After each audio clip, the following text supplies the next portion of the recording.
Francisco I. Madero, proveniente de una de las familias de hacendados más ricas de Coahuila, creó un partido político de alcance nacional para enfrentar la reelección del general Porfirio Díaz en 1910. Así lo anunció en su célebre libro, La sucesión presidencial en 1910, publicado en 1908. Durante la segunda mitad de 1909, Madero realizó giras proselitistas en diversos estados de la República, cuyo resultado fue la formación del Partido Nacional Antirreeleccionista, que designó al propio Madero y a Francisco Vázquez Gómez como candidatos a la presidencia y vicepresidencia respectivamente. Díaz, que no deseaba una verdadera oposición, aprendió en plena campaña electoral a Madero y lo confinó a una cárcel de San Luis Potosí. Se celebraron las elecciones siendo declarados triunfadores Díaz y Corral. El gobierno porfirista otorgó la libertad bajo caución a Madero, concediéndole la ciudad por cárcel.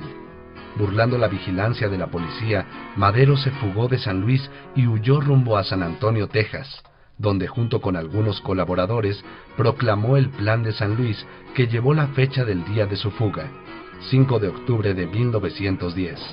Se denunció el fraude electoral y se desconocieron las elecciones de junio de 1910.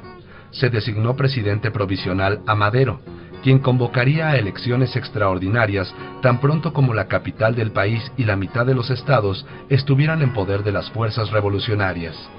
Por último, se convocó para levantarse en armas el día 20 de noviembre de 1910 a las 6 de la tarde. El llamado a las armas fue acogido en la mayor parte de la República y su ejecución se realizó con rapidez y eficacia. La derrota de las fuerzas porfiristas en mayo de 1911 en Ciudad Juárez aceleró las pláticas con el régimen porfirista, concluidas con la firma de los tratados de Ciudad Juárez, cuyo texto aceptaba las renuncias del general Porfirio Díaz y de Ramón Corral a la presidencia y vicepresidencia. El artículo 81 de la Constitución, entonces vigente, ordenaba que a falta de presidente y vicepresidente, el secretario de Relaciones Exteriores se encargaría del poder ejecutivo, y si estuviese impedido, uno de los demás secretarios siguiendo el orden de la ley que establecía las secretarías. Francisco León de la Barra, secretario de Relaciones Exteriores de Díaz, se encargó del poder ejecutivo con el propósito de convocar a elecciones generales según ordenaba la Constitución. Madero transformó al Partido Nacional Antirreeleccionista en Partido Constitucional Progresista, decidiendo que su compañero de fórmula para la vicepresidencia fuera José María Pino Suárez. Ganó con claridad las elecciones de octubre de 1911. Madero concluyó que el problema de México era político y había quedado resuelto una vez publicada la reforma de la Constitución de 1857, prohibiendo la reelección. Respetó la libertad de expresión y el principio de división de poderes, traducido en una mayor participación del legislativo y del judicial. Se realizaron elecciones libres en los estados y se abrieron espacios para la participación de las clases medias en el gobierno, quienes, junto a algunos miembros de la élite económica y política del porfiriato, integraron el gobierno maderista. Estos fueron enemigos emboscados. La condescendencia de Madero con la oligarquía del régimen anterior disgustó a sus partidarios. No entendió que la revolución tenía un contenido de reivindicación social. Las fuerzas comandadas por Zapata en el estado de Morelos continuaron su lucha hasta no ver satisfecha la restitución de tierras usurpadas por los hacendados. Los zapatistas formalizaron su lucha mediante la promulgación del Plan de Ayala el 28 de noviembre de 1911, en el cual desconocían al gobierno de Madero. Exigían la restitución de tierras despojadas a los campesinos y el fraccionamiento de latifundios, previa indemnización a los hacendados para repartos agrarios. También Pascual Orozco se levantó contra el gobierno maderista en Chihuahua en marzo de 1912 al sentirse relegado y sus planteamientos sociales olvidados. Para finales de 1912 y principios de 1913, Madero había derrotado a Orozco, controlado a los zapatistas y encarcelado a los exporfiristas Bernardo Reyes y Félix Díaz, que habían intentado un pronunciamiento militar contra el gobierno.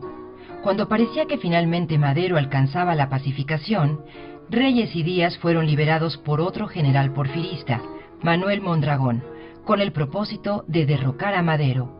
Al inicio de febrero de 1913, los golpistas atacaron Palacio Nacional, intentona en la cual pereció Bernardo Reyes, al tiempo que Díaz y Mondragón se pertrecharon en la Ciudadela. El general Lauro Villar, encargado de la defensa de Palacio Nacional, resultó herido. Madero designó a otro general para derrotar a los alzados, Victoriano Huerta, quien después de los aciagos días de la Decena Trágica, del 9 al 19 de febrero, que causó centenares de muertes en el centro de la Ciudad de México, bajo los auspicios del gobierno de Washington y de su embajador en México, Henry Lane Wilson, pactó con Félix Díaz el derrocamiento de Madero en el denominado Pacto de la Ciudadela o Pacto de la Embajada, por celebrarse en la Embajada de los Estados Unidos de América. Los rebeldes tomaron Palacio Nacional, hicieron prisioneros al presidente Francisco I. Madero y al vicepresidente José María Pino Suárez y los obligaron por la fuerza a renunciar. Bajo la presión militar de los sediciosos, la Cámara de Diputados aceptó el 19 de febrero las renuncias. El mismo día se abrió una sesión extraordinaria del Congreso en la cual Pedro Lascurain, secretario de Relaciones Exteriores, rindió protesta como presidente interino, designó secretario de Gobernación a Huerta y renunció a la presidencia, con lo cual Huerta se convirtió en presidente interino, de acuerdo con el artículo 81 constitucional, por corresponderle el primer lugar en la lista que la ley establecía entre los secretarios de Estado. La Suprema Corte de Justicia y la mayoría de los gobiernos estatales aceptaron la situación. 3 días después, el 22 de febrero, por órdenes del presidente interino, fueron asesinados los señores Madero y Pino Suárez. Se inició un régimen dictatorial que dio muerte no solo a sus opositores, sino también a sus críticos.